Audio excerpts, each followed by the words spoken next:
7 अगस्त को राहुल गांधी ने press conference में कहा कि इलेक्शन कमीशन बीजेपी के साथ मिलकर देश भर में वोट्स की चोरी कर रहा है। उन्होंने कहा कि एक बड़े सिस्टमैटिक तरीके से वोटर लिस्ट में फेक वोटर्स ऐड किए जाते हैं और ये सारे वोट्स बीजेपी को जाते हैं। विधानसभा और लोकसभा के बीच में जादू से नए वोटर आते हैं और जहां भी इन नए वोटर्स ने वोट किया वहां वोट बीजेपी को गया। 5 तरीके इन्होंने बताए जिससे ये किया जा रहा है। पहला, डुप्लीकेट वोटर्स, यानी एक ही वोटर के अलग अलग जगह 2, 3, 4 वोट्स कर देना। दूसरा, फेक और नॉन एग्जिस्टेंट एड्रेस पर रजिस्टर्ड वोटर्स। तीसरा, एक ही एड्रेस पर रहने वाले ढेर सारे वोटर्स, जैसे कि एक एग्जाम्पल देखने को मिला जहां एक घर के एक ही कमरे में 70 से 80 वोटर्स रजिस्टर्ड थे। चौथा, ऐसे वोटर्स जिनका प्रॉपर फोटो ही नहीं है। और पांचवा, ऐसे वोटर्स जो 70, 80, 90 साल के हैं लेकिन जिनको फर्स्ट टाइम वोटर के तौर पर रजिस्टर किया जा रहा है। राहुल गांधी ने इस सब को लेकर ढेर सारा एविडेंस प्रेजेंट किया, जैसे कि बैंगलोर सेंट्रल की महादेवापुरा असेंबली सीट पर यहां 1,250 फेक वोटर्स देखे गए। इन्होंने यह तक कहा कि इलेक्शन कमीशन अगर इलेक्ट्रॉनिक वोटर लिस्ट दे दे तो यह साबित कर देंगे कि नरेंद्र मोदी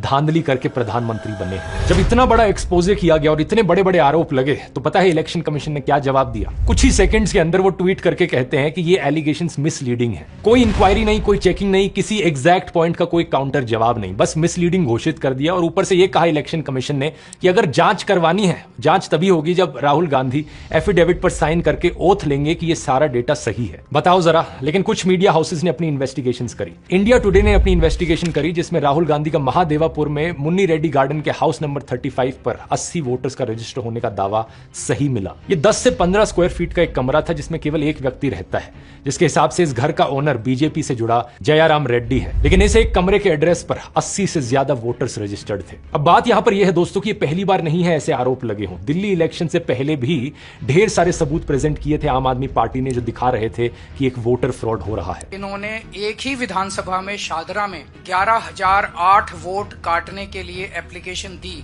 उस वोटर फ्रॉड को भी कई सारे मीडिया चैनल्स ने कवर किया था। ग्राउंड पर गए, लोगों से बात करी और वो चीज सच मिली। इस चीज को मैंने बड़े डिटेल में कवर किया था। यहां रिलेटेड वीडियो के लिंक पर क्लिक करके आप उस वीडियो को देख सकते हैं। सवाल लेकिन इलेक्शन कमीशन से पूछा जाना चाहिए, आखिर कितना सबूत चाहिए तुम्हें जिसके बाद तुम मानो कि यहां पर कुछ गलत हो रहा है। फ्री एंड फेयर इलेक्शन कराना इलेक्शन कमीशन की जिम्मेदारी है, तो सवाल उठने पर इलेक्शन कमीशन एक्शन क्यों नहीं ले रहा? बहुत सारे सबूत दोस्तों जो राहुल गांधी ने बताया, आप उन्हें खुद जाकर वेरीफाई कर सकते हैं। इलेक्शन कमीशन की खुद की वेबसाइट पर ये नंबर्स डालकर चेक कर सकते हैं। ये बात बार बार सही साबित हो रही है और अगर सुप्रीम कोर्ट और इलेक्शन कमीशन यहां पर एक्शन नहीं लेंगे तो यहां हमारा देश एक डेमोक्रेसी है भी या नहीं?